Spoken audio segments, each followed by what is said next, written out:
오늘은 나주 가면은 나주 얘기를 해야 되겠다. 나주에서 어떤 얘기를 할까 그런 생각을 합니다. 사실 이제 저쪽에 나주 박물관 있잖아요. 나주 박물관은 최근에 지었고 아주 잘 돼 있습니다. 저는 한 두세 번 갔는데요. 사진도 찍고 그랬습니다. 나주는 알다시피 이제 마안이고 거기 들어가다 보면은 마안 농협도 있고 아마 마안 초등학교도 있었던 것 같습니다. 그래서 여기는 정말 마안의 고향이고 고장이고 그래서 근데 이제 마안 하면은 우리는 보통 떠오르다면 온간을 가장 먼저 떠오르고요. 아주 큰 그 광이 있지 않습니까? 또 하나는 이제 단지가 요 조그만 단지가 있는데 거기에 허리쯤에 어깨쯤에 구멍이 뚝 뚫려 있는 그 구멍 단지라고 하지요. 그게 좀 떠오르고 또는 이제 장고용 무덤이라고 하는데 그런 무덤이 좀 있고 그리고 또 신천리에서 나온 또 금관이 있고 또 보감리 전시관도 가봤는데 보감리 전시관도 아주 잘 돼 있잖아요. 사실 보감리 전시관 아주 잘 돼 있는데도 많이 알려지지 않은 전시관입니다. 그래서 마안을 알 수 있는 곳은 우리가 좀 많지요. 여기 둘레 많습니다. 근데 이제 마안 강의를 하게 되면 이제 주로 이제 우리가 기록에 많이 의존합니다. 기록. 근데 사실은 기록이 별로 없죠. 삼국 유사에는 거의 하나도 없는 것 같고요. 삼국지에 좀 있고 또 이렇게 중국의 진수가 편찬한 삼국지에 좀 마안조가 있어서 그걸 많이 인용을 하는데 나주 박물관에 가면 이제 그 마안조를 이용해서 이렇게 미니어처 조그맣게 그려놓은 게 있는데 어떻게 보면 마안 사람들이 땅 밑에다가 굴을 파고 살았다 그런 게 있어요. 그래갖고 집을 그렇게 지어놨습니다. 땅 밑에서 사람이 사는 걸로. 그런데 사실은 그것을 우리가 믿을 수 있겠는가 그런 생각을 해봅니다. 당시 사람들이 그렇게 땅 속에서 살았을까 한번 고민 한번 해볼 필요는 있어요. 원래 이제 그 삼국지 그 편찬위원들은 상당히 많았을 겁니다. 수십에서 수백 명이었겠죠. 실제로 이제 마안을 와서 그 사람들이 취재를 하고 있었거든요. 그 고구려라든지 음루라든지 외까지 가서 다 이렇게 동쪽에 있는 나라들을 다 이렇게 썼지 않습니까? 그 기록이 좀 남아있는 마안 기록인데 그래도 가장 풍부한 기록이긴 합니다. 근데 사실 그 정도밖에 없는 게 사실이고요. 그런데 이제 제가 이제 오늘 할 얘기는 마안 사람들의 세계관 문제입니다. 사실 이제 마안 사람의 세계관 이런 말은 사실은 학자들이 쓰지는 않습니다. 왜 그런가 하니 마안 사람의 세계관이 뭔지 모르거든요. 그러니까 마안 사람의 세계관 이런 말을 쓰지는 않고 있어요. 그렇다면 마안 사람들의 세계관을 알 수 있는 게 어딨겠냐? 있어요. 사실은 그건 미술에 있습니다. 미술은 아주 정직하거든요. 무슨 말이냐면 기록은 항상 왜곡될 수 있고 전도될 수 있는 가능성이 큽니다. 그러니까 삼국지 위지 동의절에 나와 있던 것도 왜곡될 가능성도 있고요. 충분히 그런 게 있지 않습니까? 그래서 상당히 많은데 미술은 사실은 그런 왜곡이 없어요. 아주 정직하고. 그런데 미술을 이렇게 분석하면 알 수가 있는데 사실 마안 미술에 대해서 말하는 사람은 별로 없어요. 사실은 없다고 봐야 돼요. 왜 그렇게 됐나 오늘 그 얘기를 좀 할 생각입니다. 이제 저는 이제 얼마 전에 화면에 나와 있는 이 책을 좀 썼어요. 빗살무늬 토기의 비밀이라는 책을 썼는데 이게 한 616쪽입니다. 그래서 여기에 이제 뭐냐면 제목은 이렇게 달았지만 신석기 미술사입니다. 신석기. 그러니까 한반도 신석기는 기원전 만년에서 한 기원전 천년까지 잡고 있습니다. 한 9천년 잡고 있어요. 그런데 9천년 잡고 있는데 우리 역사로서는 가장 긴 시기입니다. 왜냐하면 이 땅에 사람들이 와서 살았던 시기가 그때부터 보통 잡으니까 그 전에도 살았지만 터를 잡고 이렇게 가족을 이루고 마을을 이루고 살았던 것은 그때부터입니다. 그래서 한 9천년 남짓 되고 청동기는 기원전 1000년에서 기원전 300년까지 잡고 있습니다. 약 700년 잡고 있어요. 그런데 청동기를 우리는 특별한 세계관이 있다고 생각하진 않아요. 그러니까 청동기는 넓게 보면 신석기 차장 속에 있습니다. 그러니까 신석기 세계관 속에 있다고 보면 돼요. 그런데 신석기는 우리는 거의 공백입니다. 미술사에서. 제가 공백이라고 말하면은 믿지 않을 건데요. 사실 그래요. 그러니까 신석기를 우리가 정확히 잘 몰라요. 모릅니다. 그러면서 논문을 쓰고 있는데 사실 모릅니다. 한국 미술사 다루는 책을 보면 신석기 편은 보통 10쪽에서 한 15쪽밖에 안 돼요. 사진까지 넣어서. 9,000년 세계 역사인데 다루는 분량은 15페이지밖에 안 된다. 왜 15페이지밖에 안 되냐면은 모르기 때문에 그렇습니다. 사실 쓸 말이 별로 없어요. 다른 삼국시대나 뭐 이렇게 통일신라나 많이 다루지만 신석기는 다룰 수가 없어요. 공백이기 때문에 알지 못하고. 근데 이게 우리뿐만 그런 게 아니라 세계도 마찬가지예요. 세계에서도 신석기는 공백입니다. 그래서 이런 문제를 한번 깊게 한번 제가 다뤘어요. 이게 그게 꽂았나요? 혹시 그렇게 다뤘습니다. 자, 제가 이런 책을 썼는데 좀 시간이 좀 저한테 주어진 시간이 그렇게 크지 않아서 길지 않아서 바로 설명에 들어가겠습니다.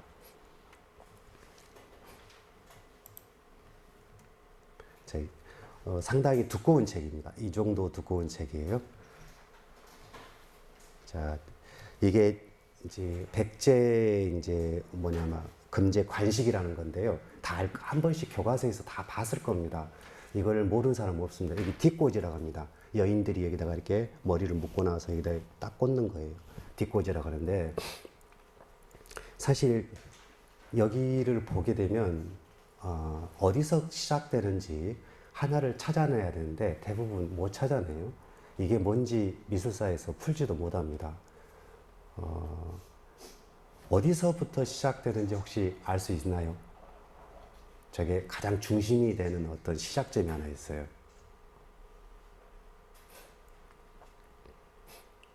동물의 깃털. 예, 깃털로 볼 수도 있고. 자, 이렇게 보게 되면 이렇게 먼저 아이들한테 가서 한번 물어보거든요. 초등학생들한테 물어보고 이게 뭐로 보이냐 이렇게 한번 물어본 적이 있습니다. 어떤 형상이 구상이 보여야 되는데요. 혹시 불꽃. 예, 불꽃. 예, 어르신들이 그렇게 다 불꽃으로 보고 예, 새 좋습니다. 자, 그러면 살짝 하나 넘어가 볼게요. 핵심은 여기서부터 시작합니다. 여기 뭐가 있는 거 보세요. 여기가 항아리가 하나가 예, 항아리가 하나 있습니다. 자, 한번 이 항아리는 제가 한번 찾아봤는데 이런 항아리가 아닐까 싶어요. 얘는 비슷하죠? 좀 비슷합니다. 비슷한 걸 한번 찾아봤어요. 근데 사실 다시 앞으로 와서요.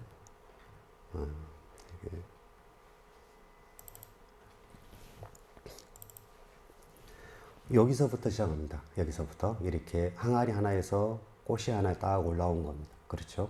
여기서부터 시작하죠. 그리고 잎도 나오고요. 근데 사실 이걸 쫙 보게 되면 항아리만 보이는 게 아니라 다른 것도 보입니다. 뭐냐면 어린 아이들은 대부분 딱 알아맞히거든요.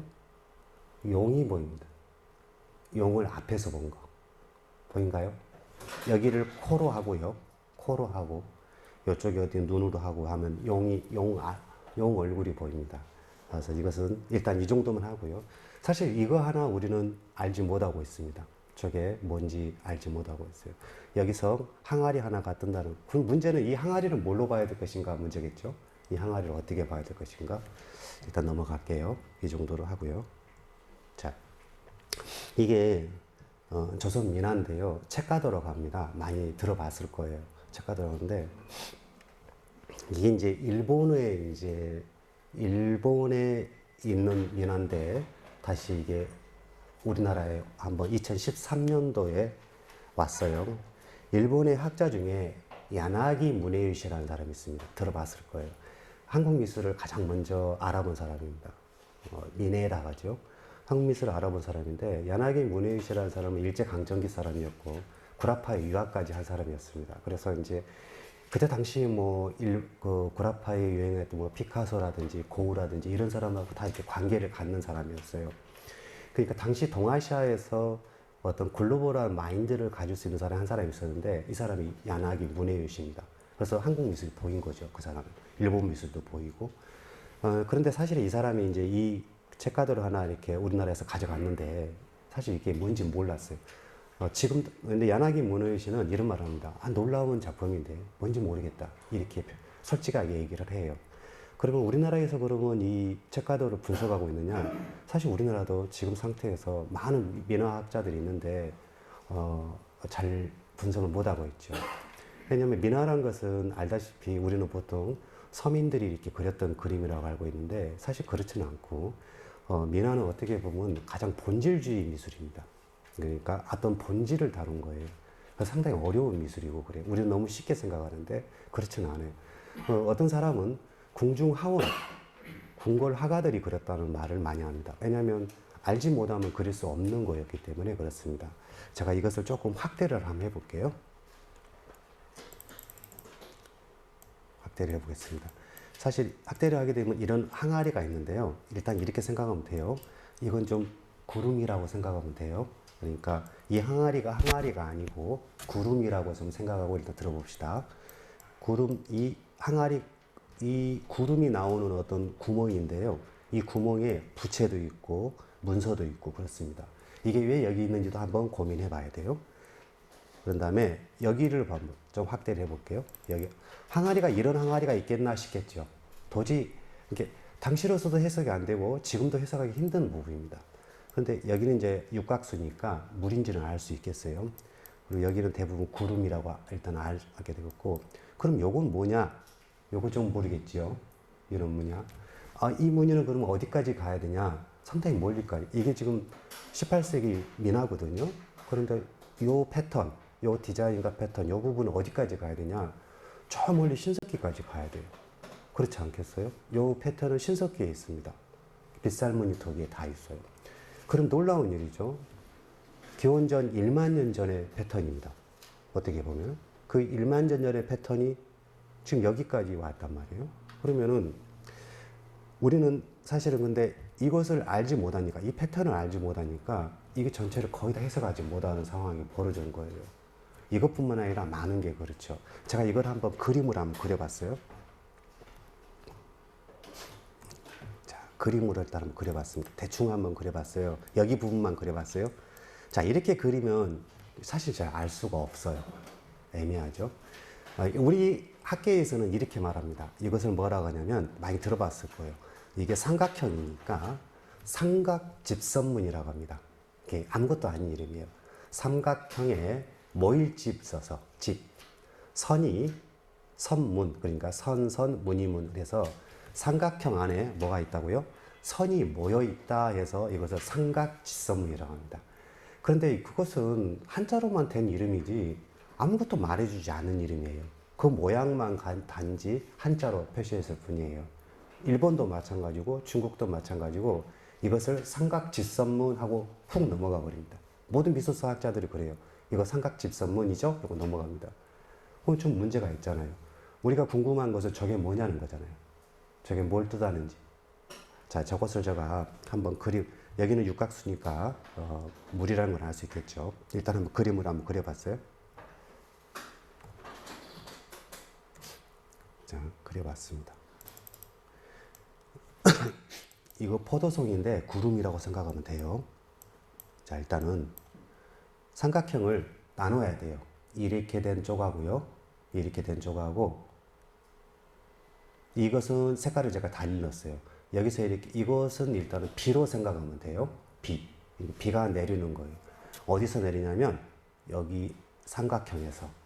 보통 삼각형을 그러면 어떻게 봐야 되냐 늘 고민스러운데 일단은 삼각형 하나를 구름이라고 생각해 보세요. 일단 그렇게 조금 이따 설명할게요. 삼각형 구름 이렇게 생각하세요. 이 삼각형 구름의 패턴이라는 것은 세계적인 패턴입니다. 그러니까 우리나라뿐만 아니라 세계 모든 나라의 신석기에서 볼 수 있는 삼각형 구름 패턴이 있어요. 또 하나가 어떤 패턴이냐면은 반타원형 패턴이라고 했어요. 그러니까 이렇게 반타원형으로 이렇게 어떤 거냐면 우리가 참외를 이렇게 딱 꼭지를 달고 딱 들었잖아요. 그러면 여기를 가운데를 딱 썰어가지고 요 밑에 이렇게 된 게 있죠. 이게 딱 이렇게 붙어 있는 거예요. 이걸 반타원형 구름 패턴이라고 생각하면 돼요. 그러니까 세계의 모든 신석기에서 볼 수 있는 것은 하나의 삼각형 구름 패턴이고 하나는 반타원형 패턴이에요. 여기는 제가 색깔을 좀 달리 넣었죠. 이것은 제가 파란색을 넣었잖아요. 하늘이라고 생각하면 돼요. 하늘에 저게 딱 붙어 있어요. 그리고 여기서 비가 이렇게 오른쪽으로 이렇게 내리고 있습니다. 자, 요거 그림을 그린 사람을 볼 때는 우리는 이렇게 생각할 수 있어요. 과연 이걸 미라를 그린 사람은 왼손잡이일까 오른손잡이일까 한번 고민하면 딱 보여요. 왼손잡이니까 오른손잡이니까. 예, 왼손잡이일 가능성이 큽니다. 신석기인이 패턴에서 보더라도 우리는 그 신석기인이 왼손잡이든지 오른손잡이든지 대충 보여요.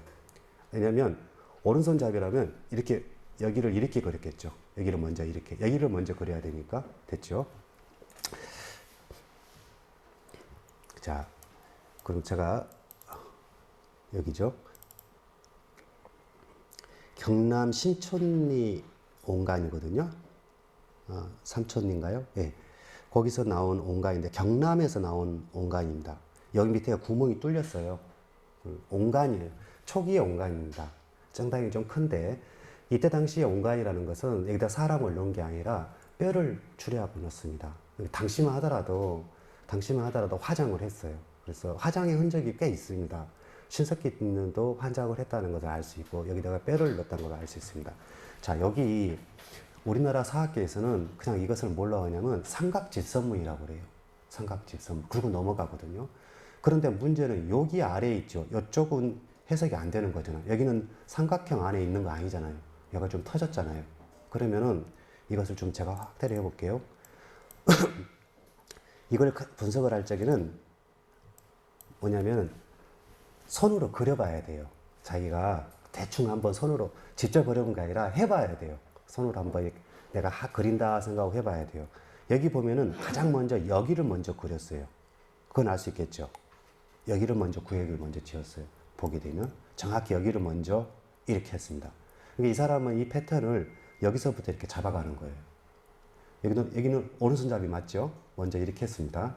이렇게 한 다음에 이게 삼각형 구름이고 여기서 비가 내리는 거예요. 다시 자, 이쪽으로 보겠습니다. 제가 지금 색깔을 좀 달리 넣었어요. 그러면은 좀 보이죠, 이제 확실하게.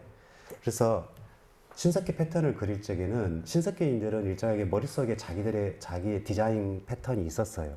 근데 그것을 색깔을 넣을 수 없잖아요. 색깔을 넣을 수 없으니까 이 방식으로 한 겁니다. 이렇게 자기는 관념으로 어떤 게 생각했죠. 그래서 그것을 우리가 유추해 가지고 이렇게 그려보면은 하나하나 해석이 됩니다. 아주 기본 패턴입니다. 이 패턴은 이게 신석기 말 정도 패턴인데 아까 조선 민화에서 본 거하고 똑같아요. 그렇죠. 그걸 아니라고 증명할 수 있는 방법은 없습니다. 아니라면 아니라는 까닭을 말해야 되죠. 그래서 사실 이런 패턴 분석은 여러분들 처음 들어봤을 거예요. 사실은 이것은 세계에서도 처음 한 겁니다. 여러분들이 세계 미술사 어떤 책을 읽어도 여기에 관한 얘기를 하지는 않습니다. 그래서 이렇게 생각하게 되면 우리는 상당히 많은 것을 분석할 수 있어요. 제가 이게 그러면 마흔하고 하등 관계가 없을 거라고 생각하는데 그렇지 않아요. 지금 이렇게 우리 박물관에 가더라도 이런 흔적은 수없이 찾을 수 있어요. 그러니까 이렇게 좀 일단은 좀 이렇게 생각을 하고 좀 이렇게 하나씩 해보겠습니다. 언능으로 하겠습니다. 자, 이것은 초기, 그죠? 보기만 하세요. 초기 아시리아 쪽입니다.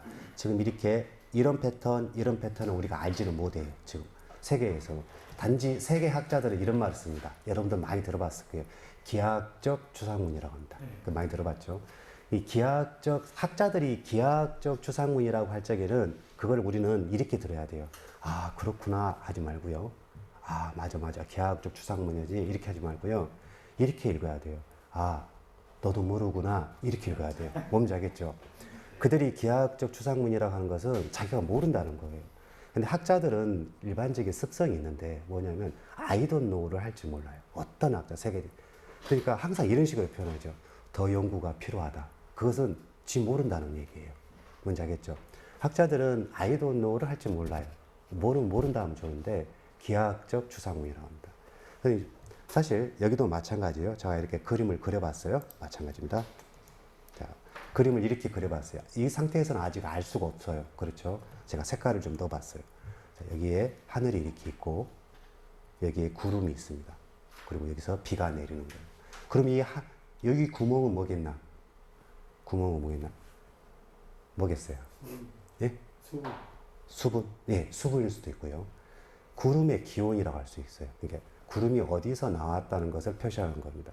그러니까 우리는 우리는 현대 사람들은 이렇게 구름을 보게 되면 아 저것은 저기압과 고기압에서 생겨난 걸로 생각하는데 당시 신석기인들은 저기 구름이 정말 희한했어요. 왜냐하면 오늘은 맑았는데 그 다음날 먹구름이 쫙 껴있거든요.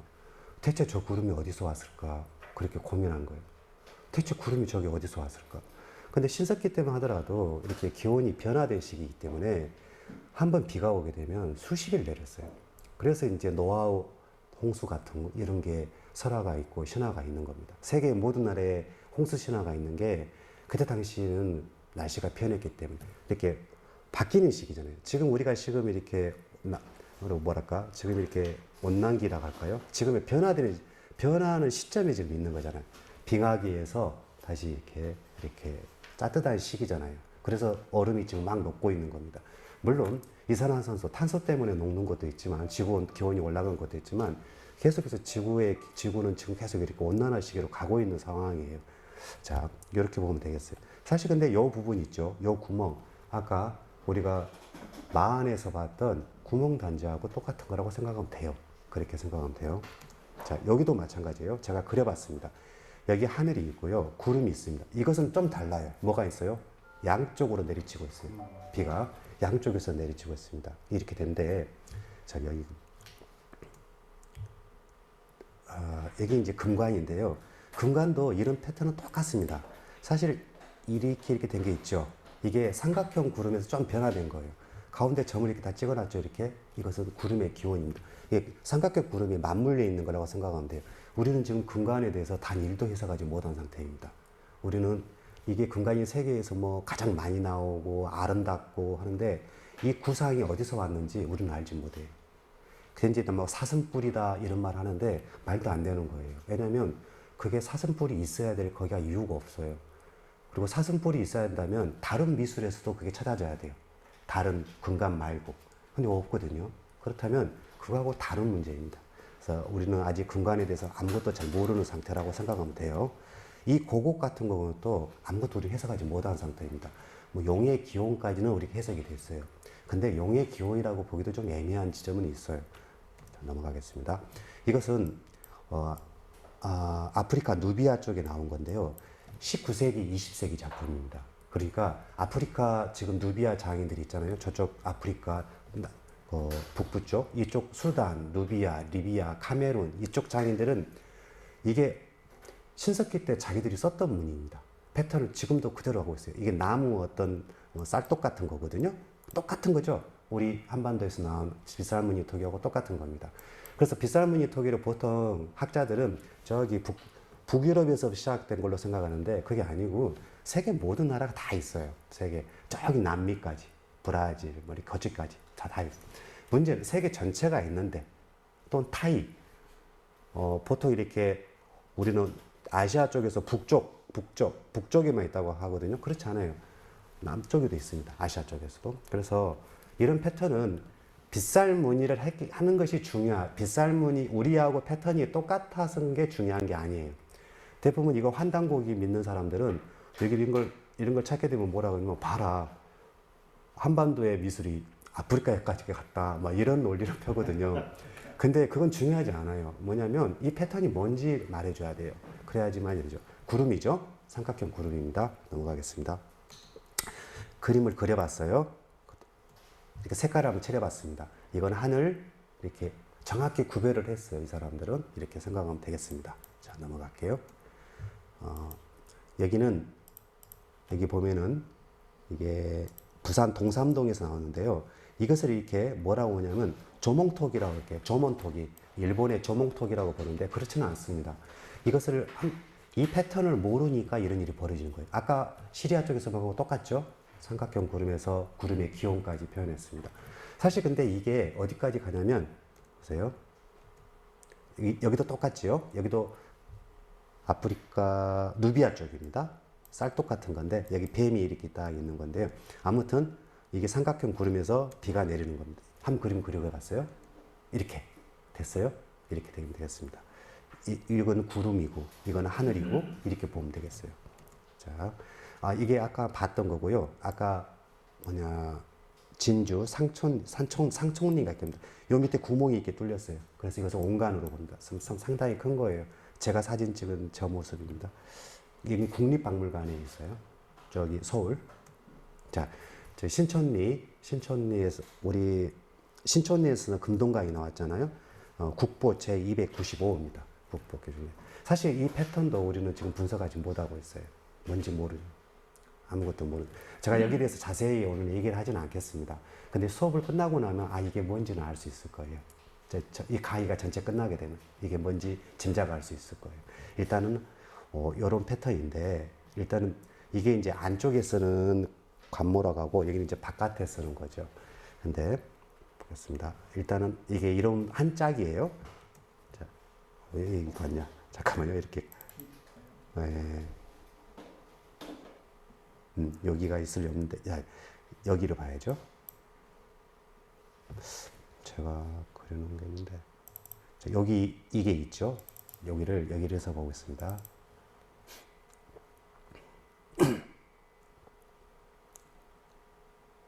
여기서부터 설명을 할게요. 자, 이게 근간 중 근간입니다. 여기 보면 아까 여기 설명을 했어요. 제가 설명을 했습니다. 이게 이 패턴이 뭐냐 우리는 아직 잘 몰라요. 일단 넘어갈게요. 자, 넘어가겠습니다. 이것을 뒤에서 찍은 겁니다. 여기 보게 되면 대충 붙여놨어요. 그렇죠? 아주 험하죠? 잠깐만 좀 줄여볼게요. 여기 뒤쪽에서 찍은 겁니다. 아까는 이쪽의 것은 요건 앞에서 찍은 거. 별로 멋있죠? 우리는 이것을 뭐 사슴뿔로 보고요. 이쪽을 뭐 나무 모양으로 보거든요. 그렇게 봐야 될 까닭은 하나도 없습니다. 이것은 연꽃봉오리도 보고 그러는데 그렇게 봐야 될 어떤 근거도 없어요. 그렇게 짐작할 뿐이에요. 자, 요걸 찍어 놓은 게 여기 뒤에입니다. 자, 뒤에 보게 되면 뒤에는 좀 엉망으로 해놨어요. 대충 이렇게 해놨죠. 대충 해놨어요. 그럼 대충 했다는 무슨 말이냐면 실제 생활에서는 안 썼다는 얘기예요. 대충. 이것은 무덤에 넣는 어떤 의기입니다. 그 당시 무덤 속에 넣는 거였어요. 이걸 썼다고 하는 사람들이 있는데 그렇지 않아요. 여기 보게 되면 구멍도 막 엉망으로 뚫어놨어요. 뚫어놓고 이걸 깨지도 않았어요. 뭔지 알겠죠? 이게 실제로는 급하게 만든 거예요. 급하게. 이걸 썼다고 하는 사람들이 있는데 그렇지 않아요. 쓰지 않았어요. 엉망이죠. 여기도 봐도 마찬가지로 구멍을 3개나 이렇게 뚫었습니다. 그래서 실제로 여기 그럼 소실이 됐을까? 그렇지 않아요. 소실이 안 됐습니다. 실제로 구멍을 너무 많이 뚫은 거예요. 그래서 이런 일. 이게 구멍을 뚫고 나서 이걸 넣었을 거 아니에요? 그러니까 저게 빈 공간이 있는 겁니다. 아까 뒷모습 봤기 때문에 알 겁니다. 자, 아까 다시 보겠습니다. 아까 근간철에서 봤던 요 패턴이 여기에 그대로 있다고 생각하면 돼요. 자, 그 다음 넘어가겠습니다. 여기도 마찬가지예요. 여기도 뭐 이중구연 거치문 토기, 이 거치문이라는 게 뭐냐면 톱니문이다 이런 뜻이에요. 톱니. 사실 이건 구름이에요. 아까 말했던 똑같은 패턴이죠. 근간에 나와 있는 거 똑같은 패턴이죠. 만약에 이걸 분석하게 되면 어디까지 가냐면 근간의 어떤 구상을 거의 다 분석할 수 있어요. 아직 저는 여기까지는 머릿속으로는 써놨는데 아직 논문으로는 아직 안 썼어요. 자, 여기도 마찬가지죠. 아까 봤던 겁니다. 자, 넘어가겠습니다. 그러면 잠깐만요. 제가 여기죠. 여기 보게 되면 고곡이 뭔지 우리는 항상 모르고 있거든요. 여기 보면은 여기 조그마한 거 하나 있죠. 여기 저는 구름싸기라고 했거든요. 이렇게 생각하면 돼요. 요것을 구름이 나오는 어떤 통로라고 생각해 보세요. 그러니까 한번 상상을 해보는 거예요. 우리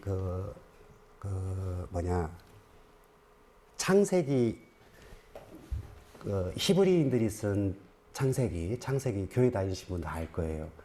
교회 다니신 분들 알 건데 창세기 7장 한 12장 7장에가 뭐냐면 노아 홍수편이 나와요. 노아 홍수편이 나오는데 이런 말을 해요. 공동 번역에서는 40일 동안 비가 내렸다고 하거든요. 그런데 뭐를 말하냐면 구멍이 뚫렸다 그런 말 합니다. 하늘에 구멍이 뚫려서 하늘 속에 있는 비가 쏟아졌다 그런 표현합니다. 하늘 속에 있는 비가 쏟아지고 땅 속에 모태 속에 있는 땅 속에 있는 물이 이렇게요 솟아올라서 이 땅을 다 덮어버렸다 그런 말합니다.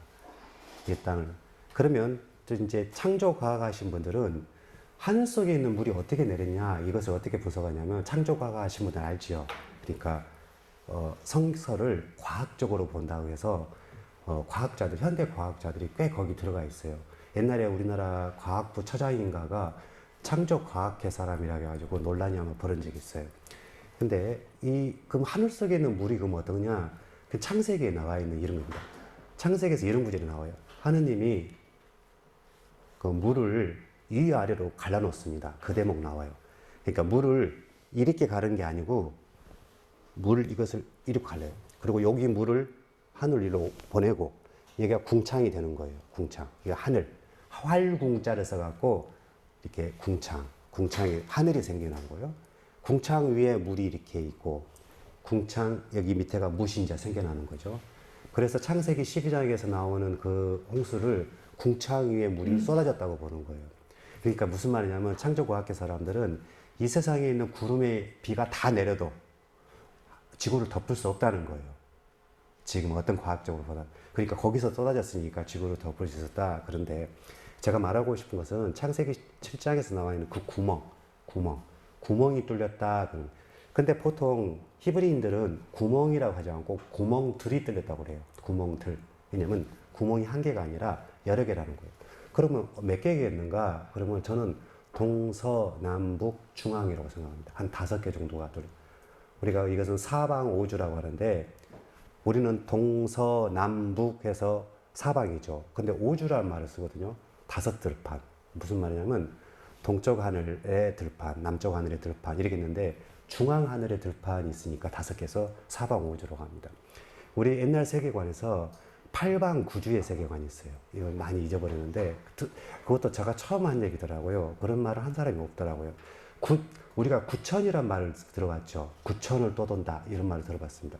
그것은 이승으로 못 가고 9하늘을 떠난다 그 말이거든요. 그 9하늘이 어디냐? 9들판의 하늘이에요. 9들판에. 그러면 팔방이란 말은 동서남북 있는데 서북 이렇게 그 가운데 하나씩 있으니까 팔방이 된 거죠. 중앙에 하늘이 있으니까 팔방구주. 그 중앙에 하늘인데 그 하늘 위에가 시브리인들은 거대한 구름의 통로가 있었다고 쓴 거죠. 구멍이. 그래서 그 구멍에서 물이 내렸다 이렇게 나는 거죠. 구멍들이 열렸다. 근데 대부분 이제 이렇게 공동 번역은 그렇게 하는데 여러분들이 읽는 개역 성경이나 이런 게 보면은 창문들이 열렸다, 창이 열렸다 이렇게 말합니다. 근데 히브리 원서를 보게 되면 창문들이 열렸다고 합니다. 그러니까 한 5개 정도 되지 않을까 싶습니다. 자, 다시 여기 보세요. 이런 천문이 있다고 생각해보세요. 구멍이 있고 여기서 구름이 막 이렇게 소용돌이치면서 나오고 있습니다. 그리고 여기에 나오고 여기 조그만 싹이 있죠. 이건 구름 싹이고 저 조그만 싹이에요. 이게 저는 아까 말했던 고곡으로 갔을 거라고 생각합니다. 고곡. 자, 그러면 금관은 그러면 뭐겠냐? 금관은 이렇게 생각하면 돼요. 금관은 이것을 일단 설명합니다. 이게 천문이라고 하면 되는데요. 천문 속에 여기 있네요. 자, 이게 천문이라고 하면은 천문 속에 수분을 나타내는 어떤 점이에요. 물. 그리고 이 천문에서 뭐가 나오는 거죠? 구름이 나오는 겁니다. 이것을 우리는 수막세에서 그냥 인동문이라고 그래요. 덩굴문이 인동문. 근데 인동문도 이렇게 생기지도 않았거든요. 저런 패턴은 구름으로 본 게 맞습니다. 그러면 이게 지금 평면이죠. 1차원 평면이죠. 1차원 평면인데 이것을 3차원 입체로 하면 이런 모양이 되는 거예요. 일단은 이렇게만 설명을 할게요. 이 정도만. 그리고 아까 말했던 이걸 그러면 뭐 나무 줄기 이런 것이 아니라 뭘로 볼 수 있는 거죠? 구름입니다. 구름을 그냥 각지게 표현한 거예요. 여기는 구름을 곡지게 표현한 거고 여기 구름에 있는 뭐예요? 구름싹 또는 이렇게. 그래서 사실은 이 물이라는 것은 엄청나게 중요한 거였습니다. 불교 이전에 어떤 초기 농사를 지었을 때 우리의 모든 삼국유사나 삼국사기에 보면 기입회인데 어디든 간에 항상 물과 문제예요. 왕의 어떤 가뭄이 들었다 뭐 그런 거죠. 그것은 물과의 문제지 해하고는 하등의 관계없어요. 우리가 기우제를 지낼 때 해한테 지낸 거 없어요. 그러잖아요. 항상 물을 문제, 구름을 몰아오는 문제였지 이게 가장 중요해요. 마흔도 마찬가지였어요. 농사를 지으면서 일단 여기까지 지금 설명을 했습니다. 있는데 여기까지 봤죠? 자, 여기 신천리 보겠습니다. 다시 아까 이게 한쌍이라겠죠? 자, 이게 있는데 일단 이게 뭔지는 좀 대충 이제 짐작이 좀 갈 거예요. 자, 여기 보면 뭐가 있냐면 이게 있어요. 그렇죠? 자, 요걸 먼저 제가 보겠습니다. 저것을 어떻게 봐야 될까 했습니다. 이런 모양으로 한번 그려진 게 있어요. 자, 이거 다 구름이라고 생각하면 돼요. 구름에서 새싹이 나온 거라고 생각하면 돼요. 이게 구름에서 모든 이 세상 만물이 태어난다. 그래서 저는 우운화생이란 말을 썼습니다. 비우자, 구름우자, 우운화생. 근데 요 삼각형하고 요거를 보통 우리나라 학자들은 거치문하고 넘어갑니다. 톱니바퀴다, 톱니다. 거치문하고 넘어가는데 이걸 제가 색을 살짝 칠해봤어요. 자, 먼저 이렇게 한번 칠해봤습니다. 이게 맞겠나 이렇게 생각했는데 이건 아닌 것 같아요. 왜냐하면 이걸 쓰게 되면 뭐가 되죠? 둥그런 원이 되겠죠. 그 원에서 원이 아까 수막새 봤잖아요. 그 원에서 뭐가 나오는 모양이라면 저렇게 돼서는 안 돼요. 자, 이렇게 밑에서 이렇게 나가는 거예요. 이거 원이라면 원에서 구름이 이렇게 탁 나가는 거예요. 여기 그렇게 됐죠. 그러면 여기 문제를 그러면 이렇게 썼단 말이에요. 이렇게 그랬단 말이에요. 그럼 이렇게 해야 될까? 이렇게 해야 될까? 한번 고민할 필요는 있어요. 저는 이렇게 한다고 생각합니다. 왜냐하면 이 구름 속에서 뭐예요? 이 세상 만물이 이렇게 됐나요? 그림이 스토리가 된가요? 구름 속에서 이 세상 모든 만물이 꽃이든 사람이든 모든 게 여기서 피어나고 살아가기 때문에 구름에서 물이 내리니까 이렇게 보면 되겠습니다. 지금 여기까지 설명을 했는데 다시 아까 도입으로 가서 제가 거기 가다가 와버렸죠. 간단한 것만 설명하겠습니다. 자, 여기에 비파형 동겁이라고 다 알 거예요. 근데 여기 보면은 이게 선배라고 합니다. 이게 뭐냐면 이렇게 손잡이에다가 딱 끼는 자국이에요. 그리고 여기 이게 홈이 있죠. 여기다가 끈을 묶는 거예요. 근데 문제는 우리나라 사람들은 이걸 검으로 생각을 해요. 검. 어느 학자나 이걸 검이라 칼이라고 생각합니다. 그런데 제가 세계 모든 미술사를 봤지만 세계 무기 역사에서 조립형 칼을 만든 나라는 없어요. 저것은 아무 쓸데가 없어요. 저거 갖고 사람을 벨 수 있겠어요? 저 선배 길이 갖고?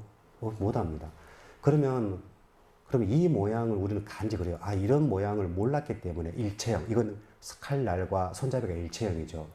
이런 패턴을 몰랐기 때문에 그랬을까? 안 그래요. 다 알았습니다. 여기 돌검이 있잖아요. 이런 모양 패턴을 다 알고 있었어요. 근데 한반도 청동기인들은 700년 남지 저런 이상한 칼을 만듭니다. 조립형 칼이죠. 옆에 중국 진나라나 다 천추전국시대 다 칼이 다 요 모양이에요. 요걸로 싸웠어요. 사람들까지 죽였습니다. 여러분들 비파형 동공 가게 되면 대부분 다 20에서 30cm밖에 안 돼요. 제가 여기서부터 여기까지가 21cm입니다. 30cm라면 이 정도밖에 안 돼요. 이거 갖고 어떻게 무슨 칼싸움을 하겠어요? 아무 설명 없는 거예요. 상당히 무겁고 이걸로 버티기가 힘들어요. 자, 보겠습니다. 이게 로마 칼입니다. 이 정도는 돼야 하지 않을까요? 손잡이에 여기다 가죽을 두르면 사람을 벨 수도 있겠죠. 이 정도 손 딱 잡을 수 있겠죠. 우리는 그러면 청동기인들이 저런 거 몰랐을까? 알았어요. 알았는데도 그 청동기 엔지니어들은 끝까지 조립형 칼을 만듭니다. 자, 이렇게.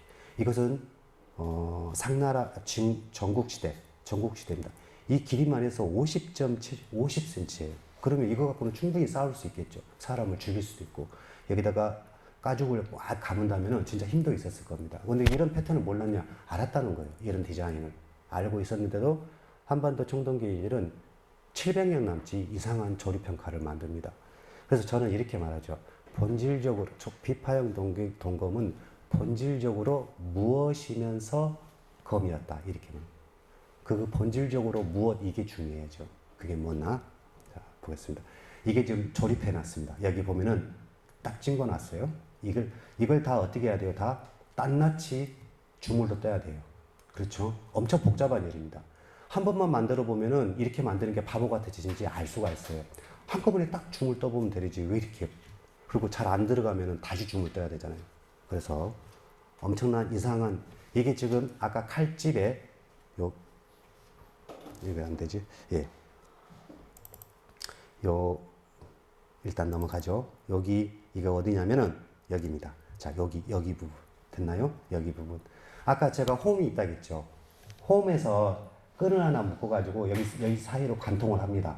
이 정도밖에 안 오겠죠? 선배가 아까 길이가 3cm, 4cm밖에 안 돼요. 여기까지밖에 안 옵니다. 여기다가 홈에서 묶어서 이렇게 끈으로 묶는 거예요. 그러니까 이것은 항상 분해도 가능한 거죠. 그리고 이걸 가지고 칼싸움을 할 수 있을까? 못해요. 일체형이 아니기 때문에. 해보면 알 거 아니에요. 이게 얼마나 힘이 없는지. 자, 이렇게 일일이 다 주물을 떠야 됩니다. 여기도 주물 떠야 되고, 여기를 꽂았어요. 이 칼은 노릇을 할 수 없어요. 무기에 노릇을 할 수 없습니다. 자, 여기도 마찬가지죠. 자, 이걸 복원해 놨습니다. 원래 색깔은 이래요. 자, 여기에 끈으로 묶어 놨습니다. 보세요. 예, 끈으로 묶어 놨죠. 그러면 이게 뭔지 알아야 돼요. 이 모양이. 자, 여기가 다 사출로 해놓은 겁니다.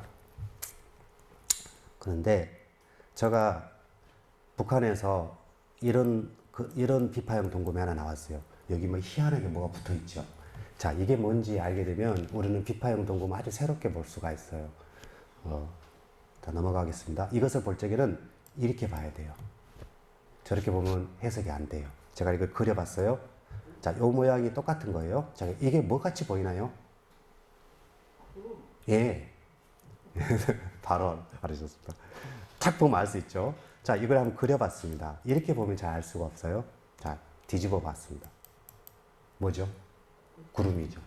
그러면은 이 동검이라는 것은 본질적으로 무엇이면서 무엇이에요?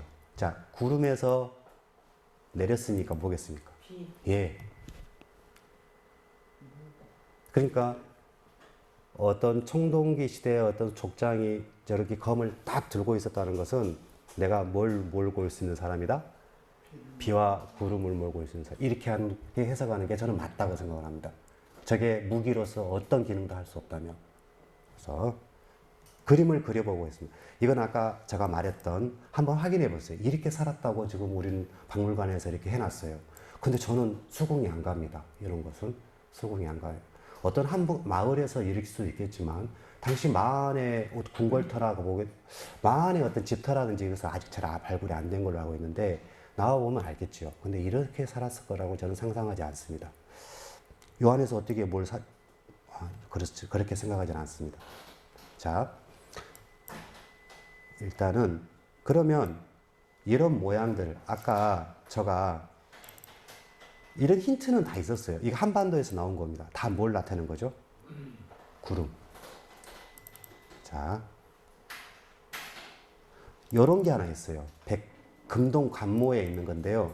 자, 여기에 뭐가 툭 떨어지고 있습니다. 똑같은 패턴이죠. 세형 동공 같은 겁니다. 이걸 비로 보게 되면 비에서 모든 것이 새싹이 난 모양으로 할 수 있습니다. 그러니까 아무것도 아니. 이걸 쓰고 있었어요, 왕이. 그러면 그 왕은 비와 구름을 관장하는, 몰고 오는 그렇게 사람으로 해석할 수 있겠습니다. 여기까지 지금 제가 설명을 했고요. 지금 우리 마안 쪽에서는 뭐가 많이 나오냐면 이런 형태가 많이 나옵니다. 이게 뭔지 우리 이거 수발이라고 합니다. 이렇게 수발. 그 스님들 밥그릇 모양으로 봅니다. 수발이라고 하는데 밥그릇 모양이다 이렇게 말하고 저게 뭔지 여러분들이 어떤 자료를 읽더라도 설명하는 것은 없을 겁니다. 그래요. 근데 일본에서 똑같이 나왔어요. 그럼 이게 뭘까? 한번 고민해보세요. 그러면 이건 신라 거거든요. 신라에는 없나? 똑같이 여기 뒤에가 있습니다. 뭔가 있어요. 우린 이걸 놓쳤어요. 자, 여기까지 했는데 일단은 시간이 없는 관계로 지금 제가 도입 부분에서 상당히 많은 얘기를 했습니다. 왜냐하면 우리가 좀 상당히 뭔가 다르게 봐야 한다는 거. 그렇지 않으면은 우리는 알 수 없다는 거. 마흔의 세계관을 그런 얘기를 합니다.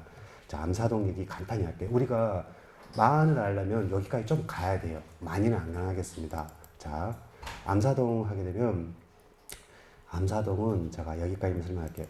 제가 암사동 그렇다면 딱 두 가지 대표 그릇이 있습니다. 이건 교과서에 많이 실렸던 거고요. 이것도 교과서에 주십니다. 자, 하나는 삼각형 구름이고요. 하나는 뭐라 그랬죠? 반타원형. 저 화면을 보세요. 반타원. 두 개의 구름이 있습니다. 됐죠? 여기까지만 일단 하고 넘어갑시다. 그 1925년이에요. 울충년이라고 합니다. 그때 대홍수라고 합니다. 그러니까 앞으로 한 몇 년 있으면 100년째 되잖아요. 그러면 보통 물이 한 100년마다 한 번씩 찐다고 하잖아요. 울충년 대홍수 때 얼마나 비가 많이 오냐면 한반도를 7월부터 9월 사이에 4개가 지나갑니다. 4개가 지나. 뭐 중부 쪽 한번 훑고 남부 쪽 훑고 이렇게 훑습니다. 그때 몇 명이 죽었냐면 647명이 죽습니다. 그리고 집은 막 6천, 7천채가 이렇게 무너지고요. 당시에 그 복구 비용이 얼마였냐면 1억 3천만 원이었답니다. 조선 총독부 시대예요. 조선 총독부. 그때 조선 총독부 1년 재정의 거의 60에서 80%를 그 복구 비용으로 썼다고 그래요. 얼마만큼 큰 난리인지 알겠죠. 그때 이 강동구 암사동에서 물이 씻겨나가면서 거기서 이렇게 그릇이 나온 거예요. 그게 뭐냐? 빗살무늬 토개. 1925년. 이렇게. 근데 이게 이렇게 막 다리도 무너지고 그런 상황이었습니다. 그렇게 했는데, 아이고. 근데 그게 이제 나왔는데, 여기 보게 되면 대부분 다 이렇게 나옵니다. 이것을 생선뼈 무늬로 보고요. 빗줄기를. 이것을 보통 여기 박물관에 보게 되면 이건 암사동 박물관인데 여기 보게 되면 대부분 다 이렇게 되어 있어요. 우리나라 모든 박물관에 보면 이런 표현을 합니다. 빛 같은 무늬 새기기로 새겼다. 빛 같은 무늬 새기로 새겼다. 여러분들 대부분 그래요. 이렇게 빛 같은 무늬 새기로 새겼다. 그런데요, 그렇게 새기면 안 새겨져요. 무슨 말이냐면 토기를 새길 때는 살짝 마른 상태에 새겨야 돼요. 여러분 진액을 딱 새겨보면 하루 정도 말려놔야 돼요. 그래서 단단히 좀 말리면 무늬색이 하나 갖고 긁어야지만이 덧나지 않고 깨끗하게 무늬가 새겨져요. 만약에 막 빚어가지고 새기면은 하나로 새겨도 흙이 막 올라와요. 거기가 모래알갱이 하나만 있어도 확 올라와 버리죠. 근데 신사님들은 한 번만 해보면 다 알 수 있는 거였어요. 그러니까 이렇게 안 했다는 거예요. 빛 같은 무늬색으로 새기지 않았다는 거예요. 그럼 뭘로 했냐? 무늬색이 하나로 새겼어요. 근데 우리나라 박물관은 다 이렇게 무늬새기기로 새겼다고 이렇게 말하고 있습니다. 그래서 자 여기까지 하고요. 근데 여기 보게 되면 똑같이 삼각형 구름이에요. 비가 내리고 있네요. 그렇죠? 그런데 저는 여기가 하늘입니다. 조금 이따 설명할게요. 하늘입니다. 하늘 속에 뭐가 있는 거예요? 잔뜩 물이 있는 거예요. 하늘 속 구름이 물이 있고 여기 통로를 이렇게 아무것도 안 새겨놨어요. 이게 몇 군데 있냐? 보통 네 군데 아니면 5군데가 있습니다. 왜 안 새겼냐? 그러면 몰라요. 그냥 넘어갑니다. 근데 저는 아까 말했듯이 요 구름이 나올 수 있는 뭐예요? 통로를 이렇게 표현해놨다. 이렇게 생각했습니다. 그래서 이 통로가 우리 한국 미술사에서는 가장 중요한 천문입니다. 왜냐하면 천문이라는 전 개념을 썼는데 가장 중요한 겁니다. 한국 미술사에서 놓쳤던 부분이 아닌가 싶어요. 자, 삼각형 구름 보겠습니다.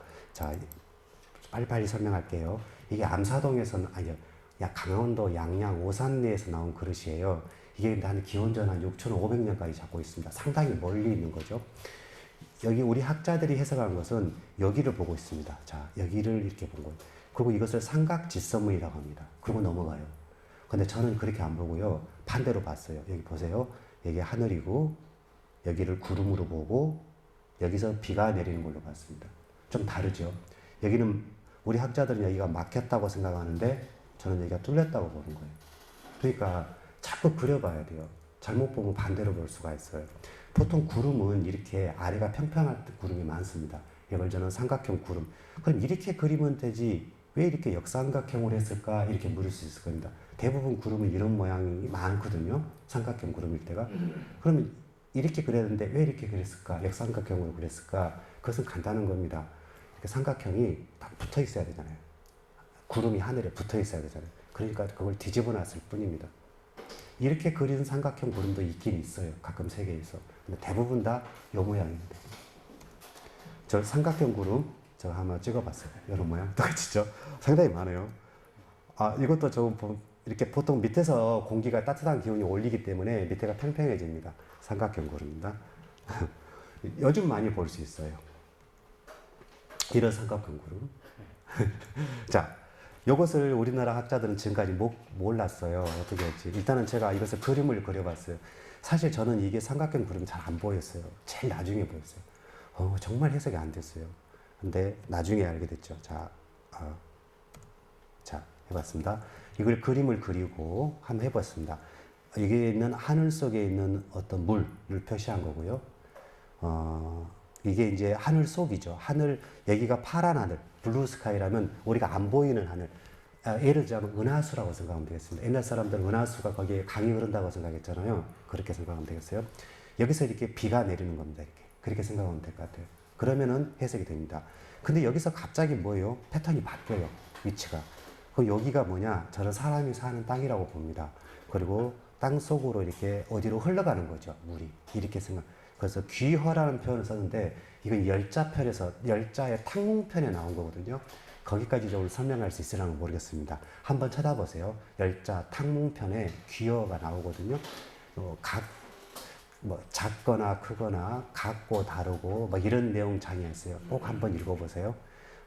그렇게 생각하면 되겠습니다. 자, 여기 보게 되면 여기 삼각형 구름이 있는데 뭐가 이제 있죠?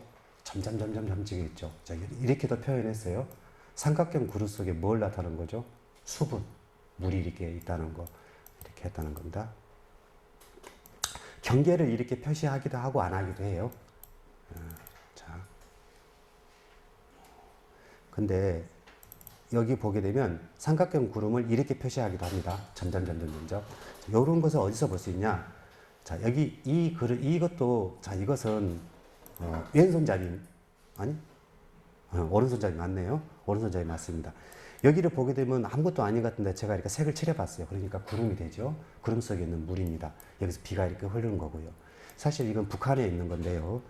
서포항에서 나온 건데, 자, 여기 보게 되면 이 신석기는 뭐랄까, 상당히 뭐랄까, 성격이 급해요.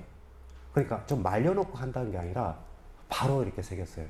그러니까 빗방울이 진짜 빗방울처럼 되어버렸습니다. 저는 이게 이제 저는 이것을 항상 추자의 봄비라고 생각해요. 김추자의 봄비라고 이름 붙였습니다. 우리가 옛날 사람들이 그랬잖아요. 노래하면 추자, 담배하면 청자, 뭐 그런 말을 썼잖아요. 그래서 추자의 봄비라고 한번 해봤습니다. 수분 속에서 비가 내리는 걸로요. 자, 이렇게인데, 그럼 저런 것이 어디서 왔을까? 저는 이렇게 생각합니다. 여기, 요 모양. 여기를 딱 잘라서 이렇게 붙이면 물방울이 붙여있죠. 잎방울이. 그래서 여기서 왔을 거라고 생각합니다. 이런 구상에서. 자, 넘어가고요. 쭉 다 할 수 없으니까 넘어가겠습니다. 자, 여기 보겠습니다. 그래서 삼각형 구름 문제를 제가 지금 가야만은 가야 보겠습니다. 아닙니다. 자, 여기서부터 보죠. 자, 여기 보면은 신라입니다. 신라의 그릇, 그 무덤 속에 나온 그릇이에요. 제가 이것을 좀 확대를 해볼게요. 보겠습니다. 이 확대를 해보면은 이런 생각이 듭니다. 이것은 바로 빚어가지고, 물레를 썼죠. 바로 빚어가지고, 바로 새겼습니다. 그래서 흙이 막 덧났어요. 그렇죠.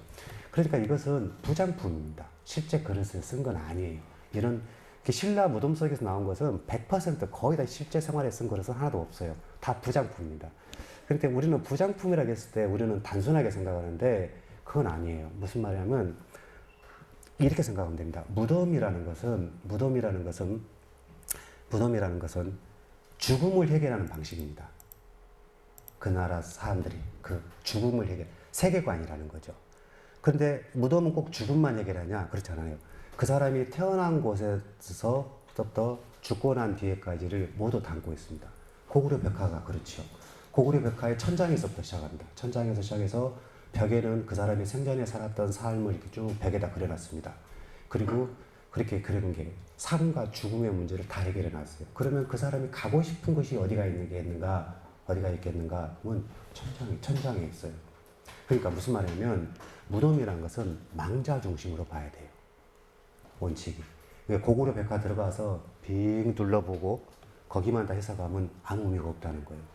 그 사람이 태어난 곳이 천장 거기에 나타나 있고 죽어 가고 싶은 것도 거기에 나타나 있어요. 천장 그림이 가장 핵심이에요. 그런데 우리나라 학계에서는 지금 천장 그림을 단일도 해석하지 못하고 있어요. 여러분들 고구려 백화책 보면 단지 이렇게만 나와 있어요. 이것은 쌍용청 천장 그림 이렇게만 나와 있어요. 거기에 대한 코멘트 하나도 없어요. 무슨 말이냐면 알 수 없기 때문에 그래요. 알 수 없기 때문에. 근데 제가 지금 말하고 싶어서 뭐냐면 삶과 죽음의 문제를 해결하는 방식이 무덤인데 무덤 속에 들어있는 모든 게 이런 그릇이다. 그리고 박물관에 있는 모든 전시되는 것은 거의 8할은 무덤 속에서 나온 거다. 실제 우리가 쓴 것은 거의 없어요. 왜냐하면 실제 쓴 것은 아주 조잡하거든요. 그러니까 조잡하고 엉망이에요. 근데 좀 보기 좋고 그런 것은 거의 다 어디가 있냐? 무덤 속에서 나온 거예요. 그래서 자, 요 패턴 다시 설명하겠습니다. 신라예요. 지금 한 5세기 정도. 근데 똑같이 어디서 온 거예요? 암사동에서 온 겁니다. 그러니까 무덤 속에 여러분들이 경주 한번 가보세요. 모든 그릇의 패턴이 다 이렇게 돼 있어요. 그러면 제가 이렇게 말할 수 있습니다. 모든 그릇은 이게 없는 게 없어요. 그렇다면 학자들은 뭐 해야 되겠어요? 이걸 알지 못한 상태에서 신라 사람들이 어떤 생각을 했는지 알 수 있을까요? 저는 모른다고 생각합니다. 물론 삼국유사나 삼국사기에서 많은 것을 알려주고 있어요. 하지만 신라 사람들의 어떤 세계관 문제는 여기를 모르는 상태에서 알 수 있을까요? 아니, 무덤 속에 있는 모든 그릇이 이렇게 돼 있습니다. 그렇다면 알아야 하지 않을까요? 가야도 마찬가지입니다. 가야도 마찬가지. 이게 삼각형 구름이고, 여기 동그란 걸 천문으로 생각하면 돼요. 일단은. 자.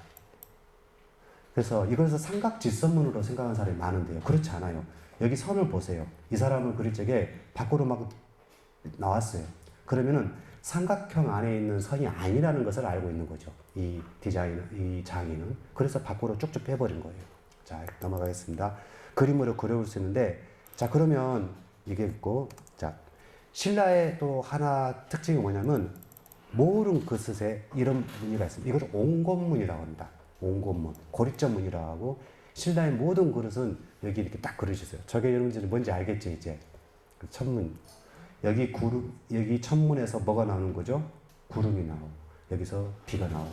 그럼 이 천문이 이렇게 엄청 많잖아요. 그건 뭐냐? 강조예요, 강조. 강조. 우리가 시험 볼 적에, 시험 공부할 적에 중요한 대목 나오면 별을 막 여러 개 친구하고 똑같은 거라고 생각하면 돼. 이게 이렇게 많이 있는 것은 강조라고 생각하면 돼. 이게 중요하다는 거. 그러면 무덤 속, 이게 뼈 항아리일 가능성이 있습니다. 뼈 항아리일 가능성이 있는데, 이건 무덤 속에 이걸 넣었어요. 그러면 왜 이걸 넣었을까? 뼈 항아리일 수 있어요. 그럼 왜 이걸 넣었을까? 단 하나입니다. 신라 사람들은 여기서 태어난 거예요. 여기서부터 모든 만물이 시작이에요. 그렇죠? 여기서 천문화생이죠. 여기서 구름이 나와서 비가 내려서 우리가 살아가는 거 아니겠어요? 그렇기 때문에 여기가 기원인 거죠. 신라의 포인트는 여기가 있어요. 마을의 포인트는 좀 달라요. 신라의 포인트는 여기가 있어요. 그러니까 신라는 천문에 가 있어요. 왜냐면 그게 기원이기 때문에. 내가 죽어서 갈 곳도 저기예요. 다시 태어나려면. 자, 여기까지 했습니다. 그럼 가야는 그럼 어디냐? 가야는 이게 가야에 나오는 무덤 집인데 여기 보면 삼각형 구름이 있죠. 여기 이제 비가 내린 겁니다. 가야 여러분들 가야 박물관, 저 진해라든지 김해 박물관에 가면 그 그릇의 100% 구할은 다 이렇게 돼 있어요. 이런 패턴이 있어요. 그럼 뭐겠어요? 무덤 속에서 나온 겁니다. 죽어서 어디로 간다는 거죠? 구름. 여기에 왜 이런 펜트가 있냐면 구름이 있는 집이에요. 구름이 딱 모여있는 집. 됐나요? 집 모양 토기를 넣은 것은 그렇게 생각하면 되겠습니다. 자, 여기까지 지금 설명을 했어요. 자, 그 다음. 이게 가야 그릇입니다. 가라. 이것을 저는 이렇게 분석을 했어요. 이렇게 색을 넣어봤어요. 이것도 구름이고요. 이것을 타래문이라고 합니다. 사람들. 학자들은 타래, 실타래 모양으로 됐다. 이건 뭉게구름이죠? 첫 봐든지 알겠죠? 이건 삼각형 구름이고요. 자, 넘어가겠습니다. 학자들은 이렇게 봅니다. 삼각 집선문 이렇게 봐버리죠. 저는 여기가 뚫렸다고 보는 거죠. 이렇게 이걸 안 봐버린 거죠. 학자들은. 여러분들이 어떤 책을 봐도 여기에 대한 패턴은 없어요. 그냥 삼각 집선문하고 넘어갑니다. 자, 이제 우리 마흔으로 왔습니다. 나주 박물관이에요. 나주 박물관. 나주 박물관인데 자, 여기 보면은 막 여러분들 가면 엄청나게 잘 해놨어요. 여기에 사람 하나가 들어갈 수 있잖아요. 그래서 이게 뭐냐? 그러면 제가 다큐나 이런 거 사람을 보게 되면 대부분 알로 많이 보더라고요. 알. 이 세상 사람들이 알에서 태어났으니까 알 속에 들어가는 거. 이건데 근대적인 관념입니다. 근대적. 이런 거 미술을 분석할 때는 맥락에서 분석해야 돼요. 쭉 고대부터 쭉 올라오는 거야지 현대인의 관념으로 봐서는 안 된다는 거예요. 우리 항상 그렇게 보는데 그렇게 봐버리면 해석이 안 되는 거예요. 아까 제가 좀 계속 생각을 해보세요. 기원전 1만 년 전의 신석기 패턴이 신라에서도 있고 가야 똑같이 있다는 거예요. 근데 우리 학자들은 거기 부분을 설명하지 않고 가야를 지금 연구하고 있어요. 논문도 쓰고요. 그걸 모르고 가야 사람들이 어떤 세계관을 가졌는지 알 수 있을까요? 저는 모른다고 생각을 해요. 마한도 마찬가지입니다. 여기를 해석할 때 그럼 어떻게 봐야 될 것인가? 힌트가 좀 있어요. 힌트. 자, 보겠습니다. 자, 이렇게 사람을 한 사람이 이렇게 넣을 수가 있어요. 아주 큰 거 아니죠. 이것은 이쪽 지역만 하는 겁니다. 이쪽 지역만. 이쪽 지역. 왜냐하면 이렇게 다른 지역은 이렇게 큰 공간이 없어요. 한반도의 특징이다. 마한만의 어떤 특징이긴 해요. 근데 그렇다고 해서 이게 꼭 우리만 있는 게 아니라 베트남도 있고요. 이렇게 일본도 있고. 근데 그 방식은 거의 비슷한 어떤 뜻을 담고 있어요. 문제는 항상 고민해야 될 것은 이 구상이 어디서 왔는가요? 이 마을 공간이. 어떻게 만들었는가는 저는 별로 중요하지 않다고 생각이 들어요. 왜 굳이 이걸 만들었는가? 이 모양으로. 이게 중요하지 않겠어요? 그래야지만 이 마을 사람들의 세계관이 분석이 되지요. 자, 넘어가겠습니다. 자, 이렇게 보게 되면 여기가 어떤 패턴이 하나 있어요. 모든 그릇이 있는 거지만 패턴이 하나 있어요. 이걸 확대를 해볼게요. 자, 이 패턴이 있습니다. 이쪽이 위죠. 위죠. 자, 이 패턴이 있어요. 자, 이것을 한번 이렇게 살짝 해볼게요. 아이고, 어디 가봤냐. 좀 확대하겠습니다. 이쪽이 위입니다. 위에요. 자, 아까 우리가 봤던 그 패턴이 있죠. 이게 뭐죠? 삼각형 구름. 구름에서 양쪽에서 내리는 겁니다. 자, 그러면 다시 자, 아무것도 아니에요. 제가 이걸 이렇게 다시 확대를 해봤습니다. 삼각형 B죠. 요건 아까 우리가 봤던 거예요. 시리아 쪽에서도 봤던 거고 우리나라에서도 봤던 거고 다 있습니다. 쉬워요. 자, 이렇게 아파트형 공간이라고 하면서 막 이거 강조하는데 문제는 이게 무슨 모양이, 뭘 구상으로 한 거냐 그 말이에요. 그러면 뭘까요? 이제 답이 나왔네요. 여기 사진에서도 답이 있어요. 구름이죠. 됐나요? 여기 구름이네요. 자, 아까 가야 사람들은 삼각형 구름으로 다 내가 구름이 비가 거기서 내렸으니까 그리 가고 싶은 거예요. 그래야 다시 태어난 것이고 신라 사람들은 천문으로 가는 거죠. 왜냐하면 거기가 기온이기 때문에 구름의 기온이기 때문에 더 본질적이고 사실 관념적이에요. 가야나 마얀 사람은 사실 현실적이에요. 왜냐하면 구름을 우리가 눈으로 볼 수 있으니까. 그래서 이렇게 보면 되겠어요. 근데 우리가 나주박물관에 가면은 이 패턴을 뭐라고 하냐면 거친문이라고 하고 넘어갑니다. 뭐냐면 톱니바퀴문이다. 여기는 톱니가 해석이 돼요. 그럼 이건 뭐냐는 거예요. 설명을 해야죠. 그러니까 이 사람이 여기에 묻히는 것은 내가 구름에서 태어났으니까 다시 구름으로 가고자 하는 거죠. 모든 사람 여기다 묻지는 않았어요. 귀족들만 그랬죠. 특히 지배자들만 그렇게 했던 거죠. 자, 여기까지 지금 설명을 했고요. 아까 타원형 간단히 설명하겠습니다. 이 모양을 한반도 사람들은 무지개 무늬 이렇게 표현하고 있어요. 무늬개. 근데 아무것도 아니죠. 그리고 중호문이라고 합니다. 이렇게 겹칠 중에 활호를 써갖고 활호 이렇게 넘어가는데 사실 그것은 이게 무늬 이름만 말해줄 뿐이지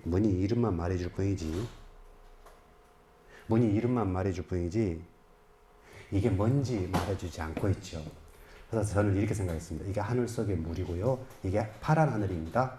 그리고 구름 속 물이고 여기 구름 속 숲은 아까 설명했고요. 아까 동검 손잡이에 다 이렇게 점점 찍어진 게 여기서 왔다고 생각하면 돼요. 요게 이제 구름이 있고 여기서 비가 내립니다. 이렇게 쭉 넘어가는 거죠. 아주 예쁜 그릇이에요. 근데 사실 이게 20.8cm밖에 안 돼요. 여기서부터 여기까지. 우리는 여기다가 무슨 곡식을 보관했다고 하는데요. 만만의 공떡입니다. 요만한 값가 안 해요. 그러니까 이것은 여기 또 음식을 한다고 했다고 하는데요. 요만하밖에 안 하거든요. 여기다 무슨 음식을 할 수 있겠어요. 그래서 우리는 이것을 다른 눈으로 좀 볼 필요가 있어요. 다른 눈으로요. 이제 거기까지 제가 설명을 못 하겠습니다. 시간이 없어서 넘어갈게요. 근데 이런 패턴이 우리만 있는 게 아니라 이건 탄자니아 쪽입니다. 아프리카. 똑같은 거예요. 이렇게 이어졌죠? 똑같은 이어진 패턴이에요. 자, 그럼 우리만 있느냐? 이건 저쪽에 페루 쪽입니다. 페루 쪽. 똑같죠? 이렇게 구름이 있고 비가 내리는 겁니다. 자, 거의 비슷한 패턴을 다 갖고 있어요. 어느 나라나.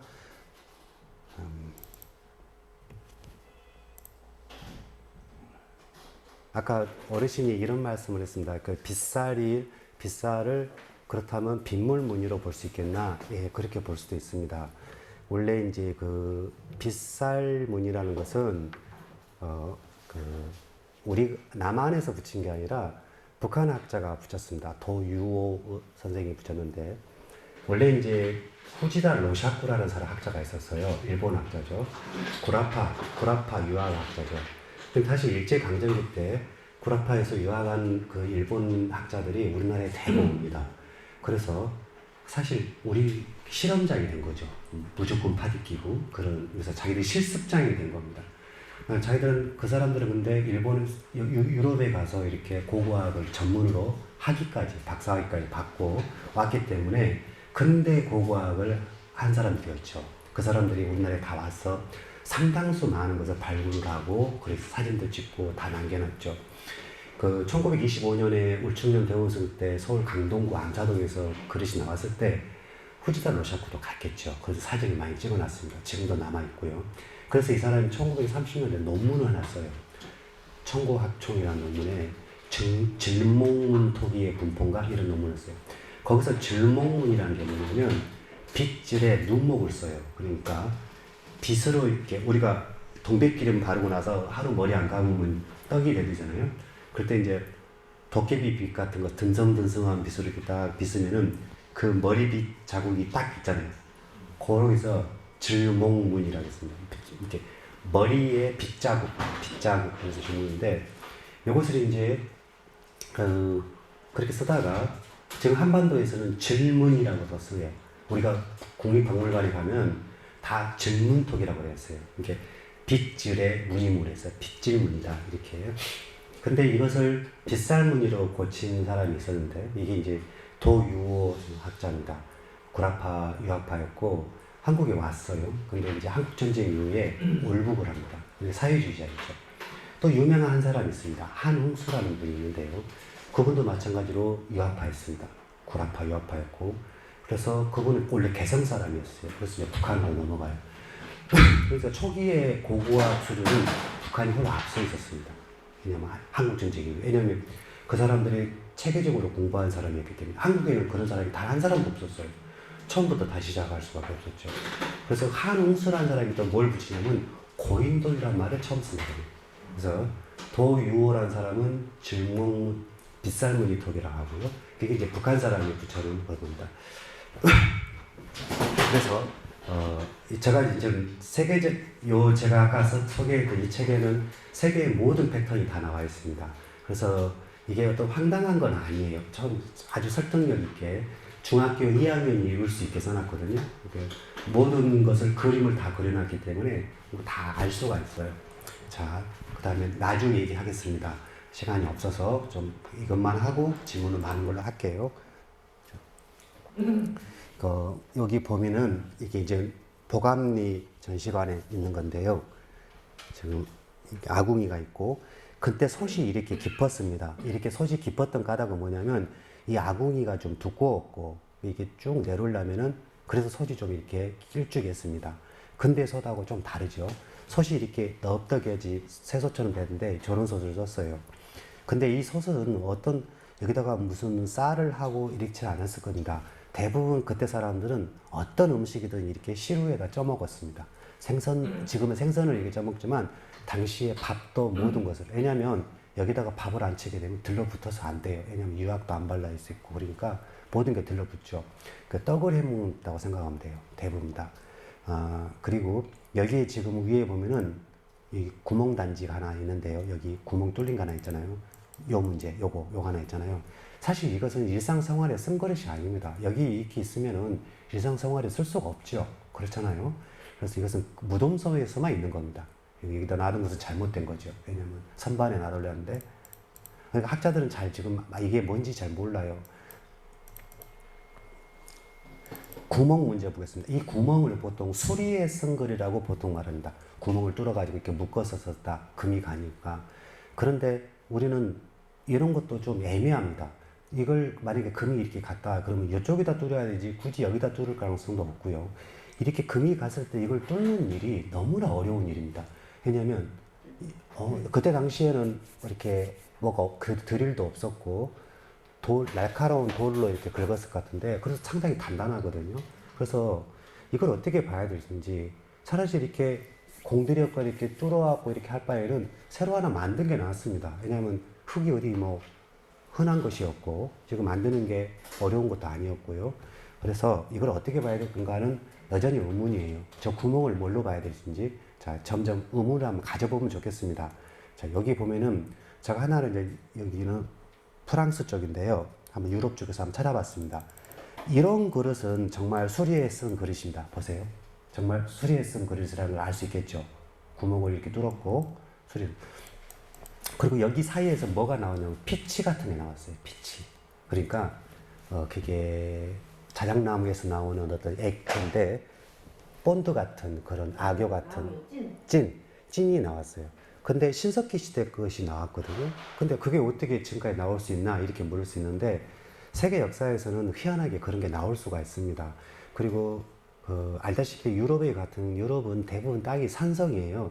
그래서 거기는 대부분 물을 먹을 수가 없잖아요. 다 이렇게 석회질이 너무 많이 떠서 거기 가본 사람은 알 거예요. 그래서 물을 다 사 먹는 거예요. 우리는 물을 그냥 하나씩 주지만 밥 먹고 나면 다 물을 6, 7천 원 주고 다 사 먹거든요. 정수기가 불가능합니다. 왜냐하면 그 석회질을 필터가 감당이 못해요. 그래서 유럽은 다 이렇게 물을 사 먹고 우리는 정수가 가능한 거죠. 근데 이 석회질 땅은 우리 산성이고 석회질이기 때문에 뭐냐면 이런 게 들어가게 되면 땅속에 묻히면 뭐냐면 자연 코팅이 돼요. 이런 유물들이. 그게 한번 딱 덮은 거예요. 코팅. 그래서 오래 가고 그런 게 나온 겁니다. 자, 이런 게 있다는 정도 알았으면 좋겠고요. 그럼 우리나라에서도 그러면 그런 게 없냐? 있어요. 비슷하게 이렇게 이건 정확히 수리에 쓴 그릇이라고 볼 수 있습니다. 그런데 모든 구멍을 이렇게 수리에 쓴 그릇으로 설명이 불가능한 구멍이 너무 많아요.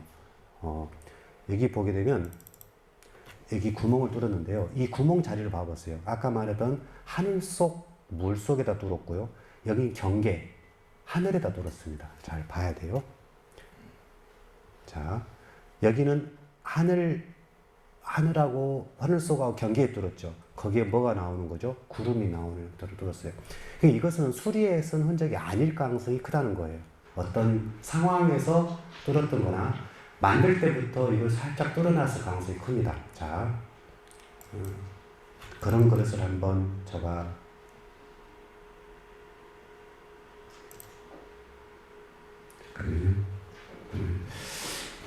왜 여기서 자 여기 보겠습니다. 이게 이제 암사동이 1925년에 나왔다 했잖아요. 이건 더 빨라요. 1916년입니다. 이미 이 토기가 나온 게 우리는 100년이 넘었어요. 근데 우리는 하나도 해석이 못한 상태입니다. 여기 그릇 보게 되면 이렇게 똑같이 이렇게 뚫린 게 있어요.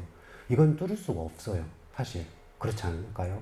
이 도구로 어떤 발전해도 이렇게 가까이 뚫기는 힘듭니다. 그래서 여기를 짐작할 수 있는 게 여기 하나 있어요. 여기 보게 되면 살짝 뭐예요? 그릇을 빚고 나서 뭉툭한 걸로 살짝 눌러놨어요. 됐죠? 그래서 여기다가 돌리기만 하면 뚫을 수 있게. 그러니까 미리서 만들 때부터 저렇게 해놓고 구웠을 가능성이 큽니다. 그런 그릇이 꽤 있다는 거예요. 그런 것이 상당히 많아요. 그래서 일단 구멍 다시 보겠습니다. 여기까지 설명했죠? 여기. 근데 마한에 가면 이런 게 상당히 많습니다. 일본에서도 나오고 있어요. 문제는 이게 뭔지 패턴을 다 알려주고 있어요. 이걸 알게 되면 해석할 수 있어요. 우리나라 학계에서는 이것을 그냥 물결문이라 하고 넘어가 버립니다. 자, 그런데 이걸 알려면은 제가 좀 일단은 좀 이렇게 해놨는데, 여기가, 이 개념을 설명하기 좀 애매한데, 일단 여기를 보죠. 제가 이 그릇을, 우연히 이 그릇을 하나 찾았어요. 강주 박물관에 있는 겁니다. 전시를 안 해요. 왜냐면 요 그릇은 깨져 있고, 그러니까 수장고에 있겠죠. 이미지롬을 제가 찾아냈어요. 이것도 어렵게 찾아냈습니다. 구멍단지로서는 검색이 안 되더라고요. 다른 광구 이런 식으로 내가 검색을 했어요. 그러니까 검색이 됐는데 여기 패턴 한번 볼래요? 일이 이렇게 돼 있고 이렇게 돼 있죠. 자, 요걸 한번 그려봤어요. 제가 자 그려봤습니다. 일이 이렇게 돼 있고 이렇게 돼 있고 이건 신석기 패턴입니다. 그렇죠. 그러면 여기가 하늘이라는 건 알 수 있겠죠. 그리고 여기서 비가 내리는 거예요. 그리고 여기다 보통 이 하늘하고 여기 한가운데다 구멍을 뚫거든요. 그렇다면 이것은 아까 빗살무늬 톡에서 말했던 천문일 가능성이 크죠. 이 구름이 나오는 거. 여기도 마찬가지로 그러면 여기가 왜 이렇게 넓적하게 됐을까 이런 말이 있는데 이것은 조금 이따 설명하고 일단은 요 그릇을 알았기 때문에 뭐랄까 마안에 있는 구멍단지의 패턴은 다 우리가 해석할 수 있어요. 요게 기본입니다. 사실은 이런 건 있어요. 우리가 어떤 유물을 볼 적에 이건 어떻게 보면 3차원이잖아요. 3차원인데 여기 자체만 보게 되면 뭐고요? 평면이 1차원이에요. 그러니까 우리가 어떤 전화기를 딱 볼 적에 전화기를 옛날 전화기 뭐 소화기 같은 전화기 있잖아요. 그러면 뒷면에 보면 뭐 이렇게 살짝 뭐 전자회사 나오고 뭐 나왔잖아요. 그러면 여기가 뭐가 있냐면 수화기 모양이 그려질 때가 있습니다. 수화기 모양을 딱 그려놔요, 공장에서. 그럼 이게 뭐냐? 우리가 척 봐도 이건 전화기인지 아는데 공장에서도 마찬가지로 이것을 수화기 모양으로 그릴 때가 있어요. 이게 전화기라는 걸 알려주는 거예요. 그러니까 옛날이나 지금이나 장애인들은 이게 뭐라는 것을 항상 이렇게 어떤 평면에다가 이렇게 나타내요.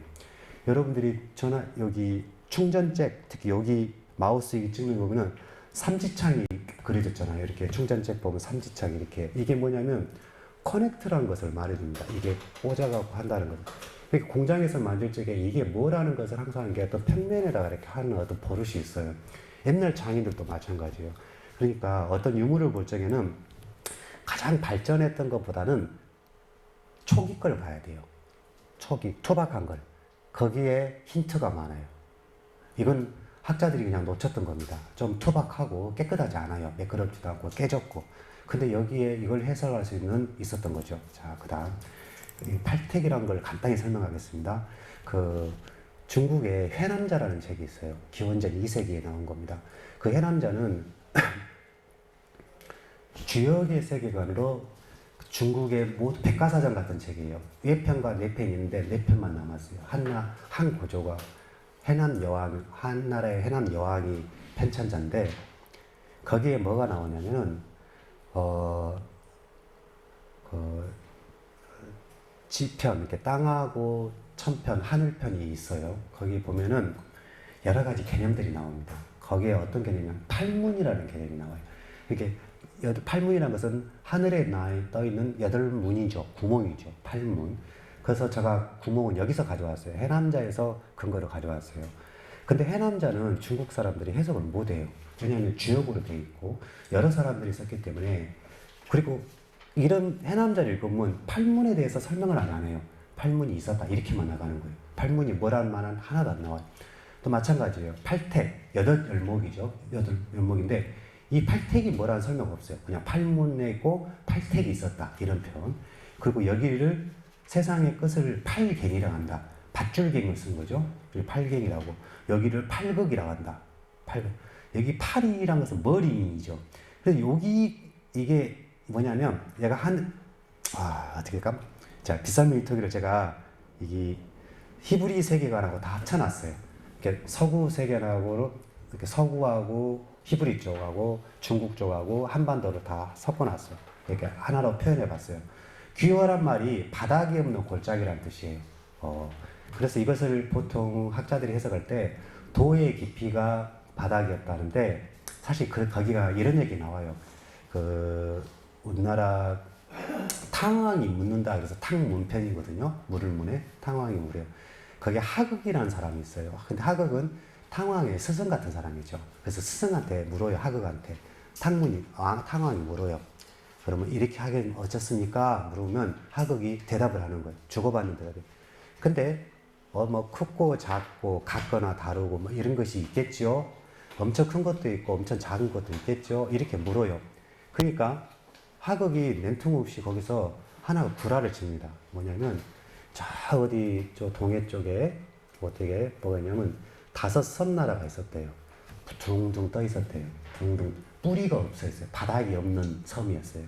바닥이 없는 섬이니까 둥둥 떠날래다녀요. 그것도 5 섬이에요. 동서남북이라고 생각하면 돼. 그래서 위에는 이렇게 평평하대요. 여기가 다섯 섬이라고 생각하면 돼요. 평평하대요. 평평하대. 근데 이 바닥이 없으니까 이거 어떻게 되겠어요? 이게 막 흔들리겠죠. 왔다 갔다 하고.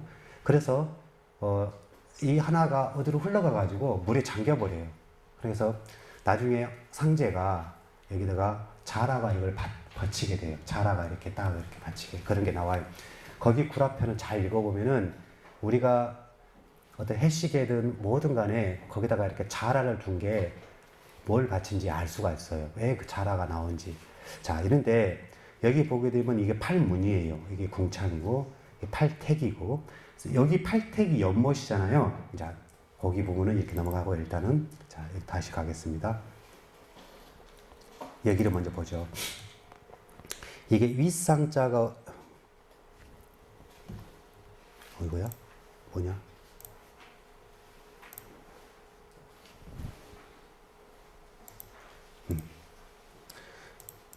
이게 윗상자를 이렇게 나타내는 게 있거든요. 윗상자를. 자, 여기를 발전 알려면은 잠깐 여기를 봐야 돼요. 잠깐만 설명하겠습니다. 그리고 끝낼게요.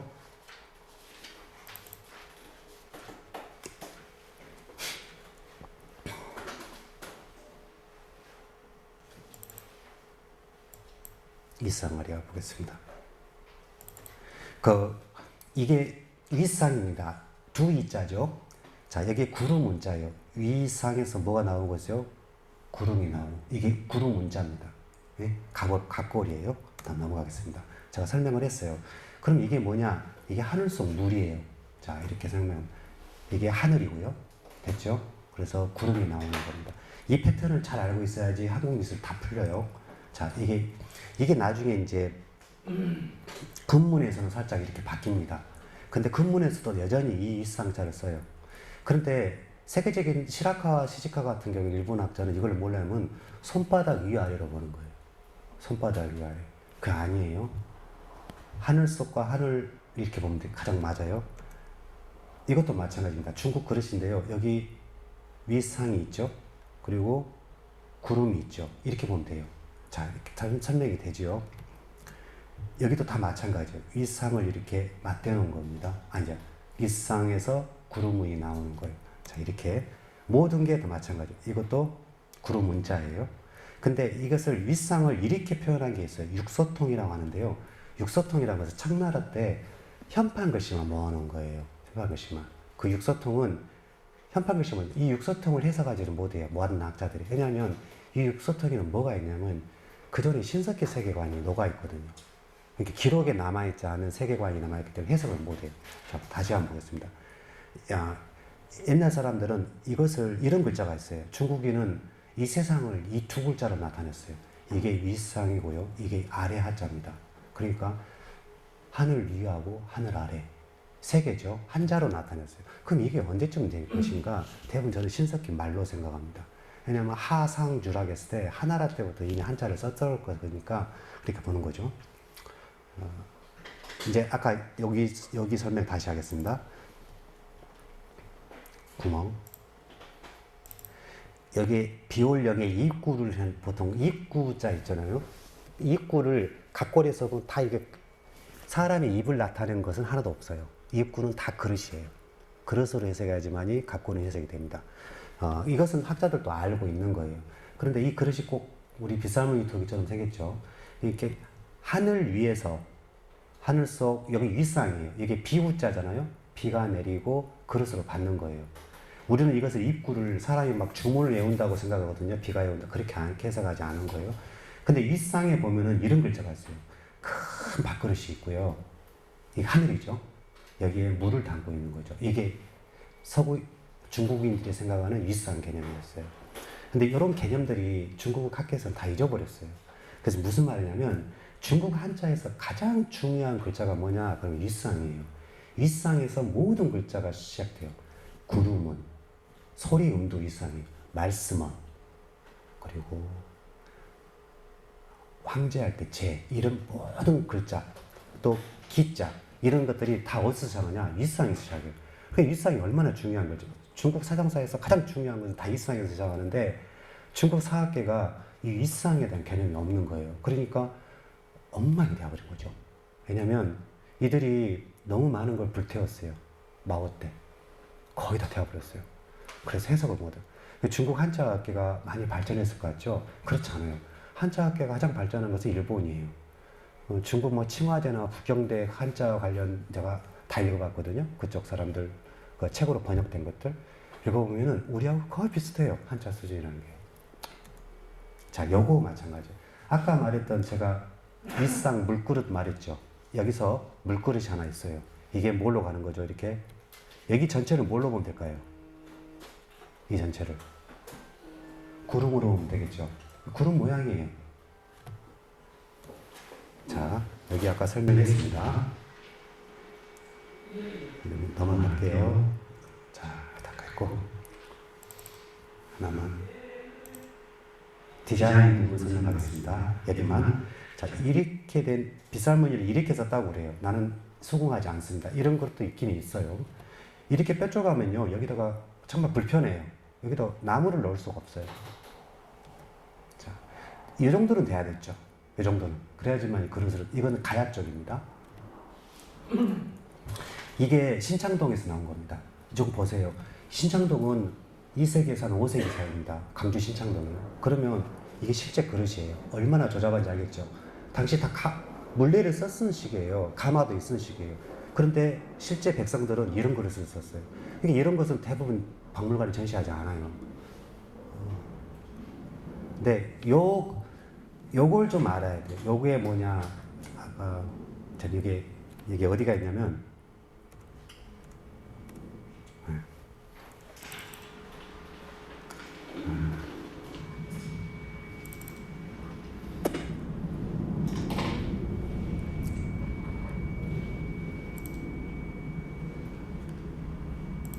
자, 이게 쌍용총에 있는 벽화거든요.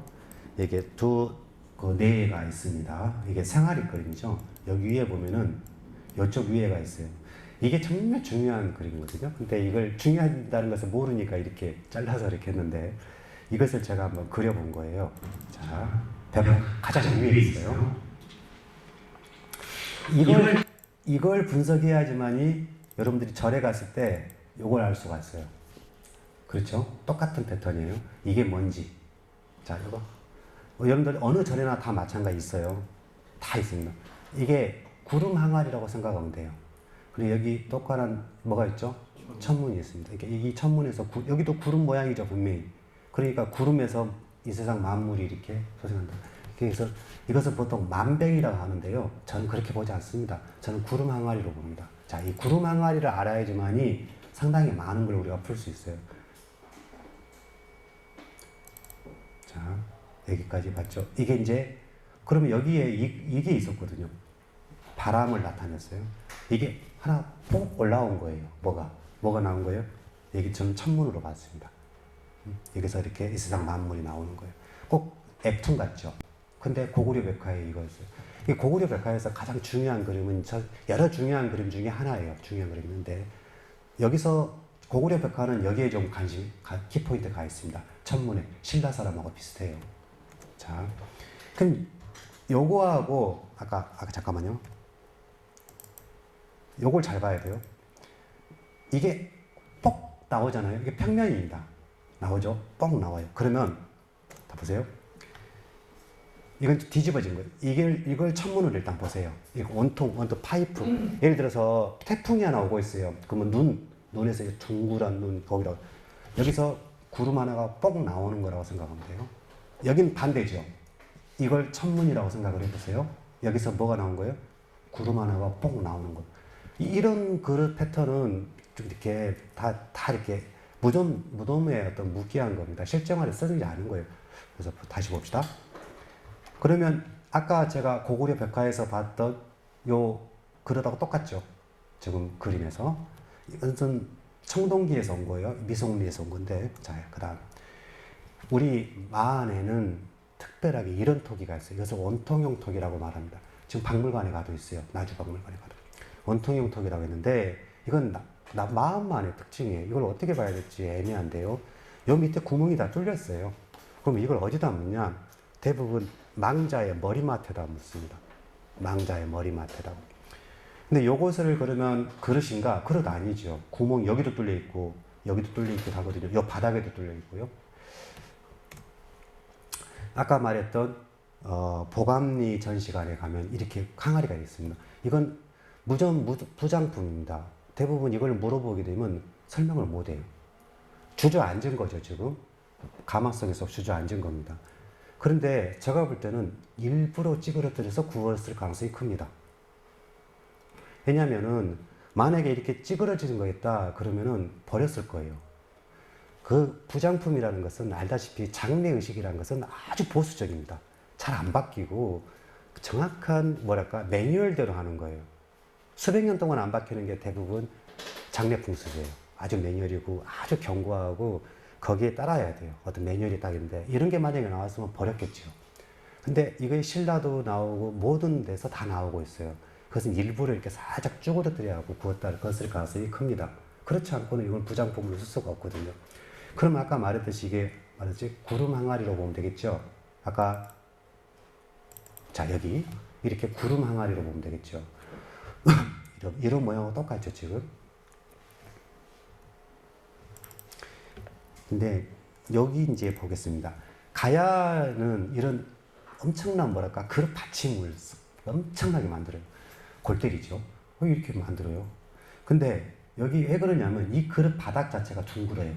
그러니까 반듯하게 놓을 수가 없어요. 그러니까 이걸 만든 겁니다. 그러면 바닥을 이렇게 평평하게 하면 되잖아요. 그 왜 이걸 만들었을까 하는데 사실 학자들은 뭔지 몰라요. 그냥 그릇 받침이라고 합니다.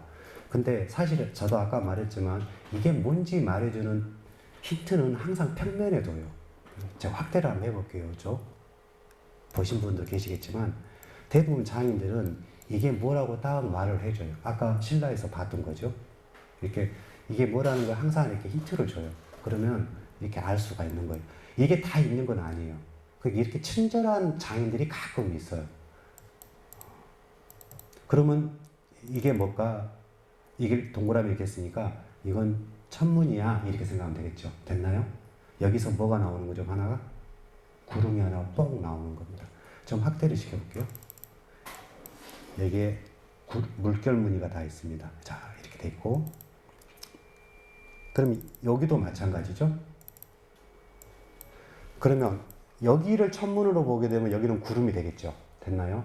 이게 왜 이렇게 주둥이가 넓어질까 생각했는데 엄청나게 넓은 것도 있어요. 여기보다 더 넓어요. 그렇죠. 반드시 서기도 힘든데 그러면 이게 뭐냐? 아까 말했던 물그릇.